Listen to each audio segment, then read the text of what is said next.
What it doing, homies? I feel like it's been a minute since I've done any Pokemon reaction. So today we are checking out the history of Ash's Gengar. And the reason why I came back to this is because I was watching the Ash versus Charles Darwin epic rap battles. And, in there, he says it's going to be a fun battle because he's yet to catch the ghost type. So, by then, or at least I don't know where in place they were, Ash was in the story when that released. But that got me thinking why it took him so long to catch a ghost type. And then, of course, I ran into this. Now, there's a lot of these. So, like, there's one by Thunder Result. So I just chose one, right? This is by Professor Alex Silver, The History of Ash's Gengar. I feel like, it's 9 minutes. So in 1 million, so he must have done a pretty good job explaining it. But we're going to start here. Let's go ahead, shut up, and turn it up.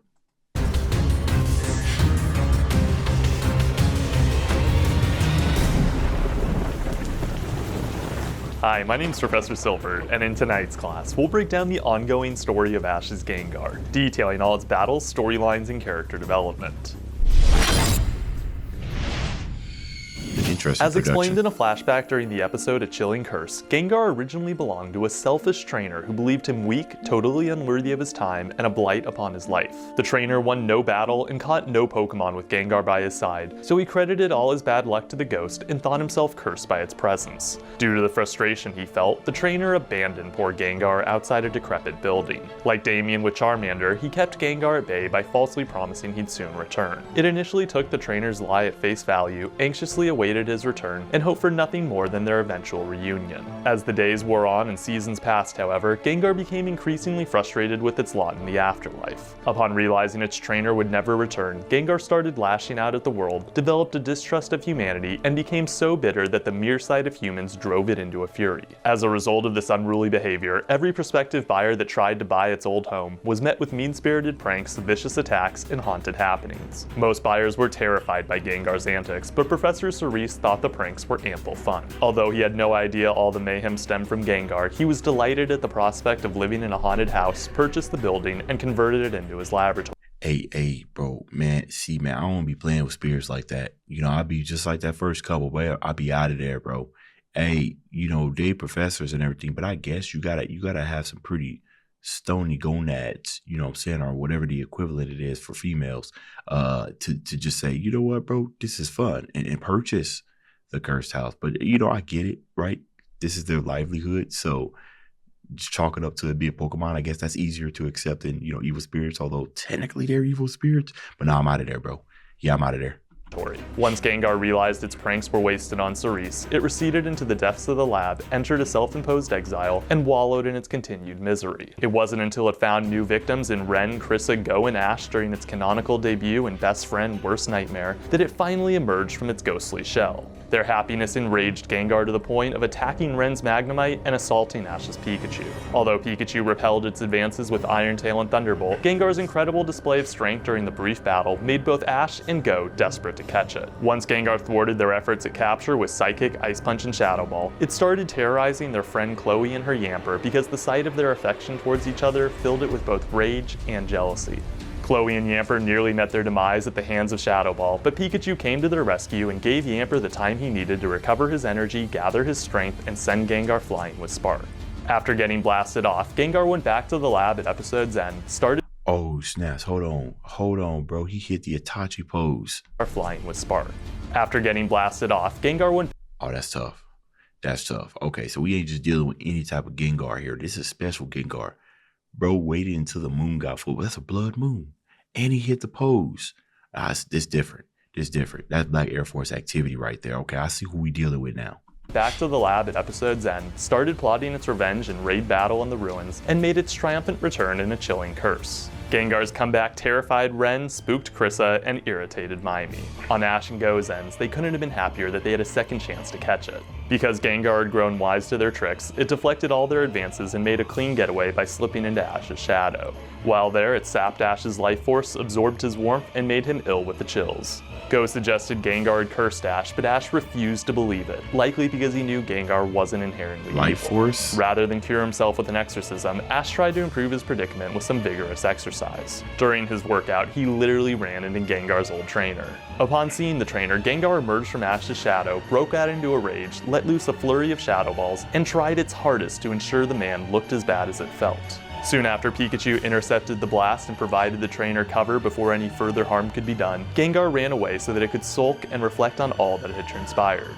Because Team Rocket thought Gengar's misery made it their kindred soul, they disrupted its peaceful contemplation and asked it to join their team.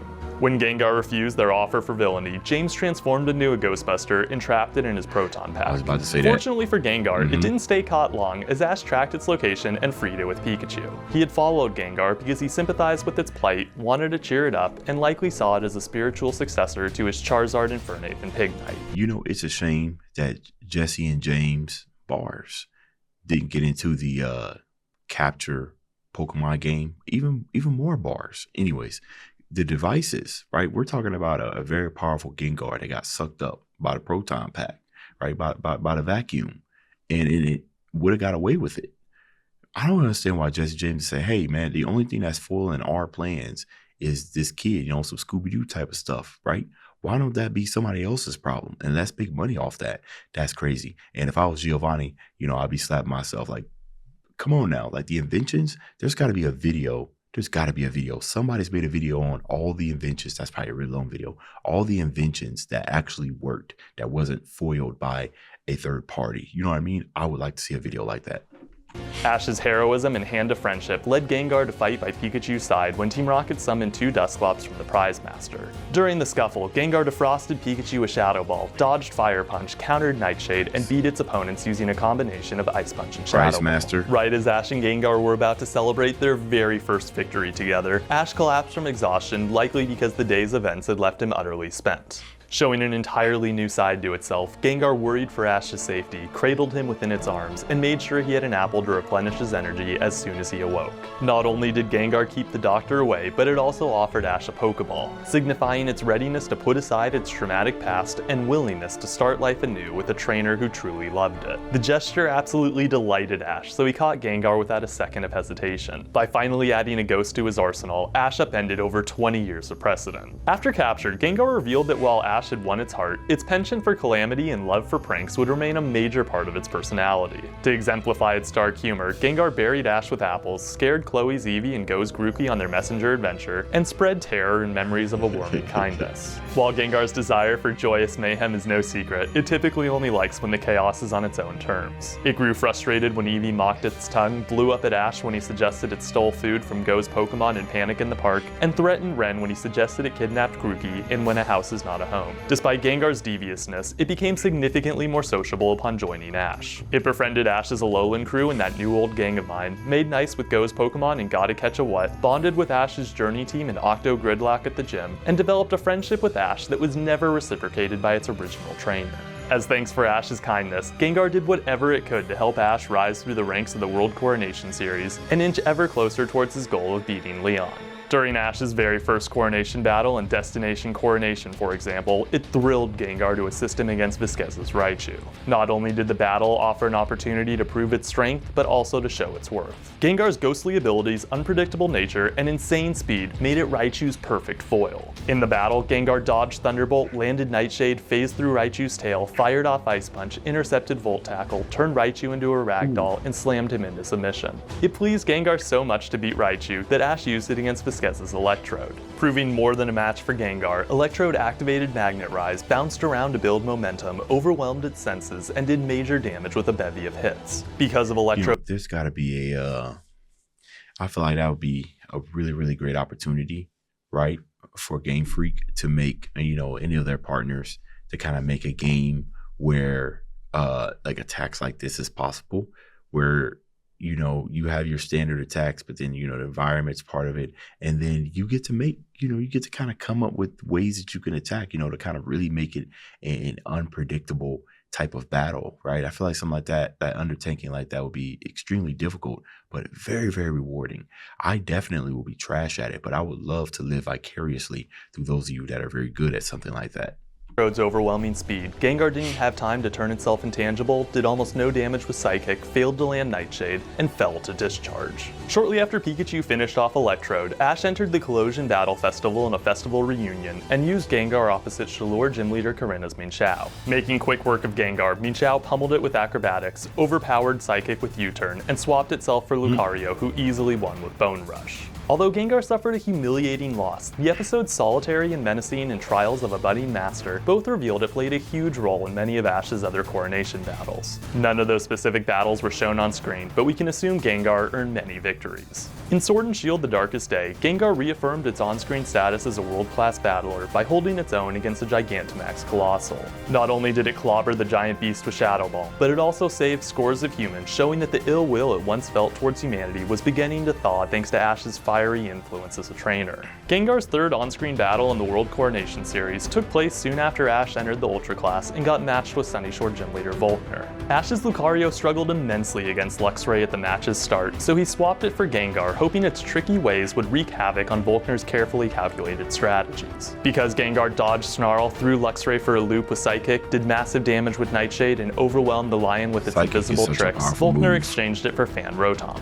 In spite of Gengar blocking Nightshade and letting loose Ice Punch, Fan Rotom dodged the assault, caused paralysis with Thunder Wave, and produced a devastating knockout with Hex. Even though Gengar fainted without beating any of Volkner's Pokemon, the damage it did against Luxray and Fan Rotom proved instrumental in their eventual downfall to Lucario. Considering that Ash's victory over Volkner advanced him to rank 64 in the World Coronation series, and that he'll likely soon be joining the Masters 8, I'm very hopeful Gengar will star in many more battles before the series concludes. Make sure to stay tuned to the channel, as I'll be providing updates to Gengar's story in future classes. While we await Gengar's return, let's get to the battle record so far as of episode 84 of Pokemon Journeys.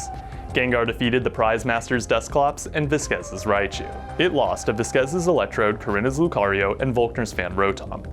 Over the course of the series, Gengar used Shadow Ball, Ice Punch, Psychic, and Nightshade. Much like Ash's capture of Dragonite, I never would have dreamed he would one day capture a Gengar. Seeing a powerful ghost join his ranks is something I've wanted since he first met Haunter. Gengar has yet to star in any meaningful episodes or fight as Ash's ace since its capture, but I'm extremely optimistic that the opportunity to prove its strength will soon be upon us. It's only a matter of time before Gengar Gigantamaxes, so I would be highly surprised if the writers didn't use the Galarian phenomenon to show the world why Gengar's original trainer was a fool to release it. Not only will the Gigantamax form likely put Gengar in a league of its own among Ash's many Pokemon, but it will also allow Gengar to wreak havoc and pull pranks on a scale it previously never thought possible. And with that, class is adjourned. I'd like to extend a special thanks to the channel's patrons. Their support makes the continued growth of the channel all the more possible. If you'd like to watch videos early and have your name appear on screen, check out all the perks I offer on— Okay, so, obviously Pokemon's over, right? And this was done in 2021. So I do want to know, did Gengar get any more? And what's funny is that, I've reacted to, some of the battles that happened, after this. But Gengar wasn't really on my mind. In fact, he hadn't had a ghost type for as long as it wasn't on my mind. So I might need to go back and watch some of that. But I do have a question for those of you that are still here that have not clicked off yet.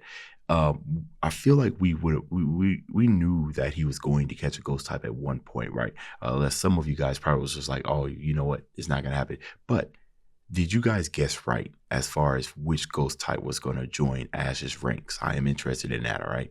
Let me know that down in the comments. Dave's out.